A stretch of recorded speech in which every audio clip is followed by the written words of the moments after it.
Okay guys, I've not had a video for a while, new job, loads of other stuff, so got quite a few bits coming up over the next few weeks. Our first holiday back to Florida is coming up on 2nd of December, so we'll hopefully get a few videos out of that. But this video is mostly about an ensuite job in the house that we had done about 7 years ago. Paid a lot of money for it, and to tell you the truth, it was an absolute disaster. So I'm just going to show you what I'm talking about here. Yeah, we started having a leak in the ensuite shower, and a few other things, just loads of stuff going wrong really. And if you look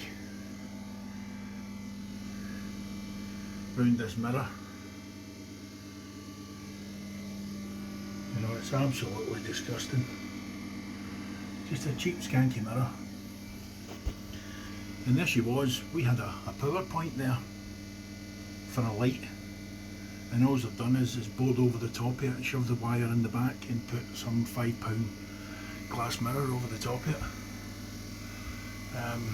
I've removed the shower door, so if you give me a minute I'll clear up and I'll show you exactly what the problem was. Right guys, this is it, ensuite. You know, you can hardly, I don't even think you could get a cat in here, never mind swing it. Just a tiny ensuite in a bedroom, and we were charged thousands for this work. And the problem was that everybody was roughly quoting the same sort of thing, so God knows what sort of prices they're charging now. But anyway, back to what the problem is.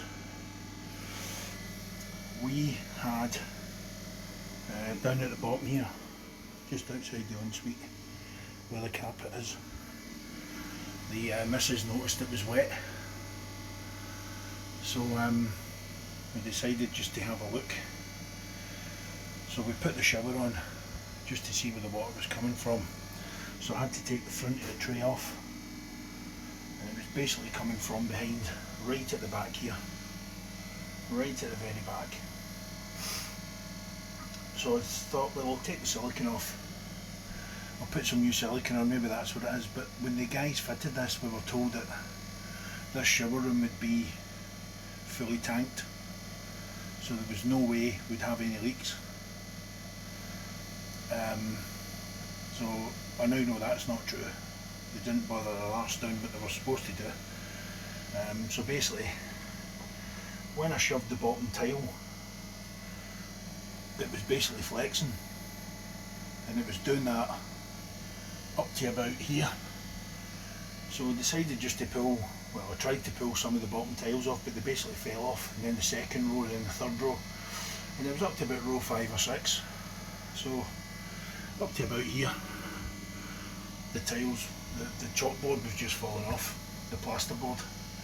Now, as far as I was aware, you were supposed to use fibre board, cement board, something that was waterproof. Now when we moved into this house, remember the shower being bigger. Now this is a 760 by 760 shower tray, and I'm sure when we moved in it was an 800. So I think what they've done is, if you can see that plasterboard there, that is the green moisture plasterboard, which was the original fit. And if you look over here, you can see the green plasterboard in the back, and then what they've done is put another layer of plasterboard over the top of that, which looks as if it's just normal plasterboard. I've got no idea why they've done that. I'm just wondering if they've done it all the way around, and that's why the shower tray's 40mm shorter. But anyway, it's just crushed my faith in getting any tradesmen back in, because this isn't the only job I've had done. It's turned out to be absolute shit. We've had a few jobs and they're all the same. Now, I'm not tarring all tradesmen with the same brush here, but I can only go with the people we've had round and the prices they've charged. The only thing these guys did do right was put these tiles on, because I can't get them off the freaking plasterboard. And what the plan is to try and keep as many of these tiles complete as possible, because I'm going to use them when we strip out all this crap unit that they've put in, which is absolutely dire. So we'll get a nice new unit going in, which is from there to about there, because if you look here, when you try to stand at the sink, you're right up against the radiator, and then the toilet on this side is almost right up against the wall. Absolutely shocking. I should have noticed it at the time, but you know, thinking this, well, that's what it is. We didn't, and just over the years we've noticed how crap it is. But this mirror really pisses me off the most, the fact that they blocked in the cable. So anyway, plan is get all this crap out, and I'm going to use wet wall boards or wall panel boards, and I'm going to tank this room myself. This shower cubicle is going to get tanked the correct way. Not a plumber, just an average DIYer, so a lot of research is going to get done. But I bought myself one of these DeWalt multi-tool to go with my impact driver, and I've also bought a couple of these diamond tipped tools for the multi-tool. And my plan is, after taking the shower door off, to cut straight up there, straight along the top, all the way around, and then straight back down here, right down to the tray. And then the tray's coming out because it's a crappy plastic tray. Put a nice stone resin tray in. So that's the plan. Try and keep as much of these tiles complete as possible. I'm not going to, I can't film a lot of this as I'm doing it because I don't want to make a complete arse of the job. So I need to concentrate. So I'll take some videos at each stage of where I am, and we'll go for there. But I'm going to see how much of this back wall I can get out first, and then I need to look to see what they've done for isolations to the shower, to see if they've actually put any in. So I'll get that done and we'll get back to you. Okay guys, this is where we are now. Managed to get that whole wall out. That one side, I'll just turn it that way. Just a wee bit at the top, I'll just use the multi-tool just to cut that out because it's going up above this false roof here. So you can see there, definitely 2 layers of plasterboard.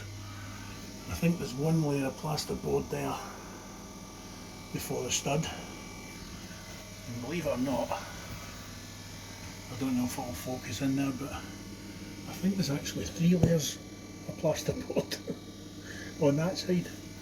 I don't know what they were trying to do, but I think this shower tray they fitted is what's that?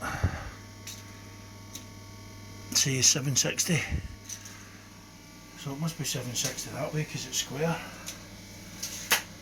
But that's an extra, I don't know, what's that, 12.5mm plasterboard. You know, it could easily fit a 780 by 780.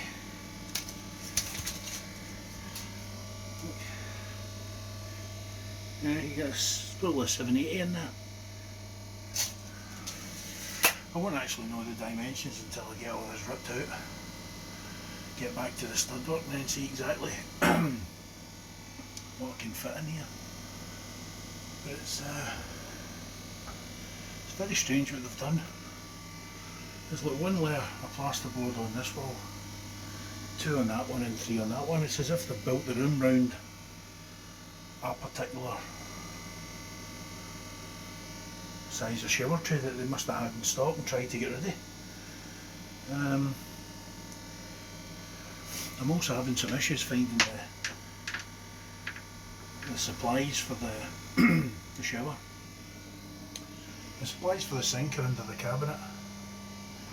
We've also got this sort of waste tunnel here that they've built the waste is over in the corner, so this is where the shower goes, but I can't see any pipe work for the shower in there.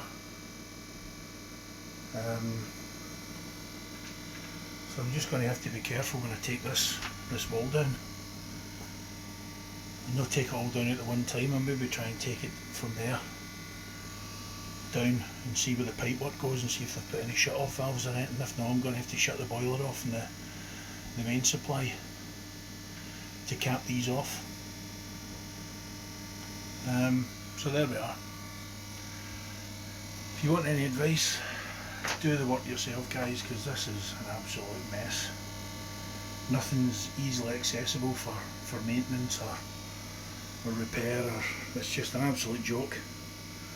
It's obviously done so that if somebody comes back in, they've got to rip it all out to start again, costing you more money. Right, well that's us for part one. That was a good couple of hours getting all that off. It'd be a hell of a lot easier if I didn't want to keep the tiles to fill in the blank spots behind the cabinet, but yeah, I'll take it a bit at a time. I don't want to rush it. We've got another bathroom that everybody can use anyway, so there's no issues. I'm just going to take my time with this and make sure it's done right. Okay guys, cheers.